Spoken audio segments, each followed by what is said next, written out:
I think the reading from you, Carolyn, about what's going to hit us in terms of revenue within the not-for-profit sector, absolutely, we agree. We're coming out of a period in the U.S. where basically Wall Street and the U.S. government had a yes we can approach, right? We were borrowing $2 billion a week globally to do what we've been doing. It led to this massive housing crisis, this financial systems crisis, and now a crisis that really is coming to the main economy with GM and whatnot. And that's going to have severe implications for government resources. Let me talk about that side of it if I can. We're mounting probably the largest federal deficits, and if you look at state and municipal level deficits, probably some of the largest deficits that the U.S. has ever had historically. And there is a big risk of us, going into the Japan syndrome and retreating from the world. The hope I personally have is that, with the changed leadership situation that we have now, I know that President Obama's in-tray is going to be filled with lots of wars and rescue plans, and that's going to occupy tremendous attention and effort from the administration. But I do have real hope myself that this administration will really understand very quickly that international peace and security is very fundamentally linked to human security. I think that's going to come out as a key strategic position of this administration. It's an area where we in CARE have the opportunity to bring influence to bear, particularly on how the U.S. government addresses issues like global hunger, on some of the humanitarian hotspots, throughout the world. But I think a very important thing to pay attention to is leadership from this administration on linking our international peace and security to the agenda that CARE has about human security. That's where I have hope.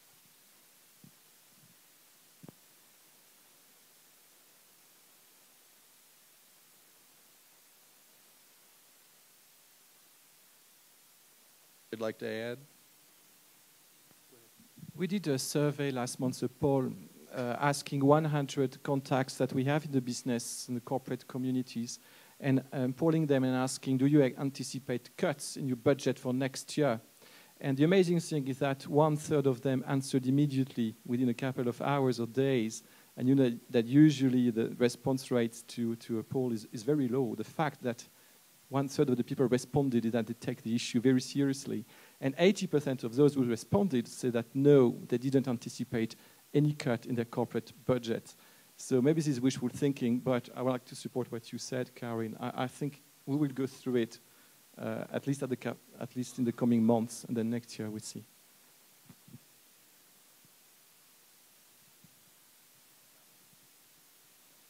I'd like to go to the demand side, which I mentioned. And this crisis is not new. The IMF predicted this would happen 3 years ago.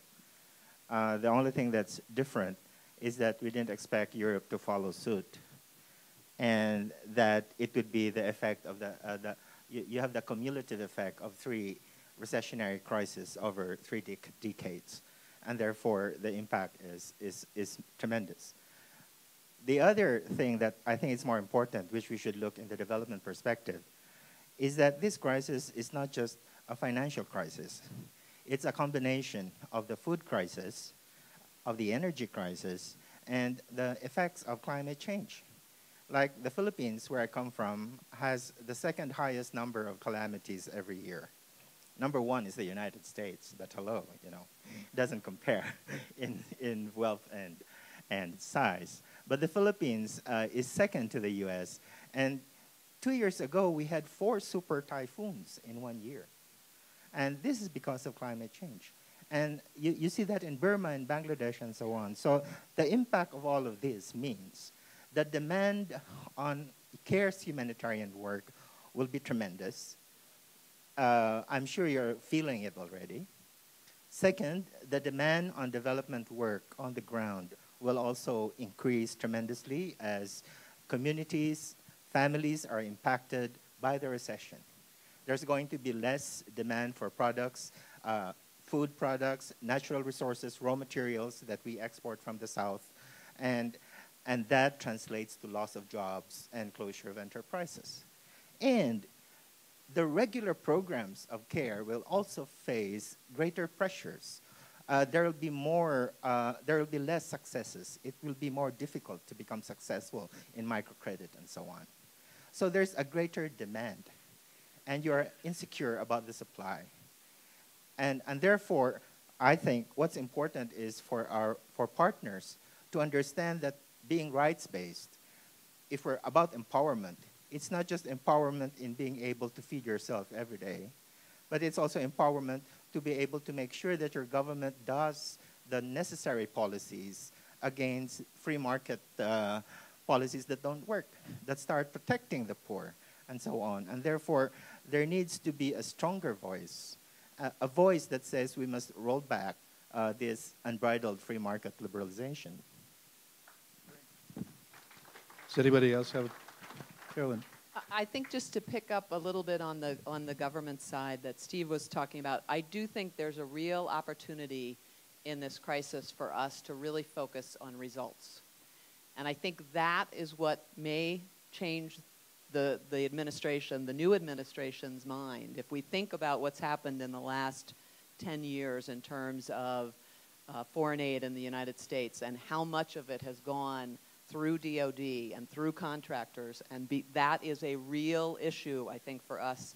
And the way we take it on is by showing that NGOs and other civil society actors are the ones that actually can deliver on the ground, because that's something we really have to, I think, in this new administration, we really have to reverse. And it's a real opportunity, I think. The past administration was very convinced that was the way that you got the kind of work that we do done. I think we all know that there's lots and lots of issues with funds flowing through DOD and through contractors. We have to convince this new administration that it's all about results, and if what you want is results, then you will change the way those monies flow, because there is a big opportunity there, even if we didn't increase foreign aid at all, to change that reality in terms of the amount of funds that would be available to NGOs like Save the Children and CARE.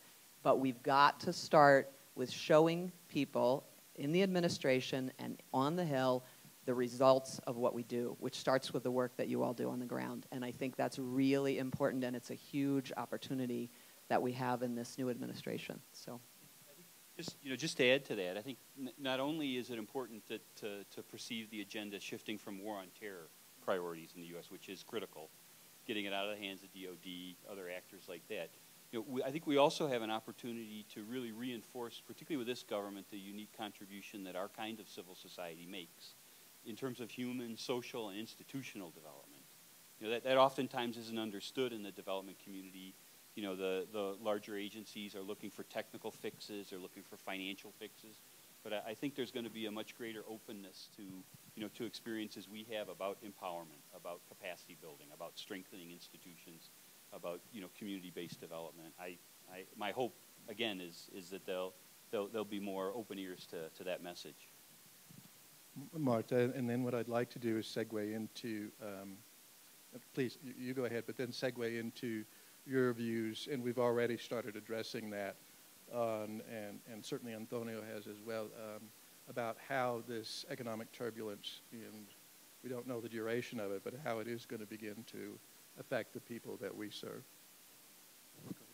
Just to follow up on what you said, because I think showing results of what we're doing is not only important with the new administration. I think that's really important in all of our countries. And we have not been good enough at doing that. And we have to also convince them that going through an international NGO is the way to go. And there is we had a debate here yesterday about aid effectiveness and what channels are the best. And I think we have a big task in front of us in terms of explaining why we are unique as a partner and what we can deliver that is different from anybody else. So that is a big task for us in the months to come, both in the US and all CARE member countries.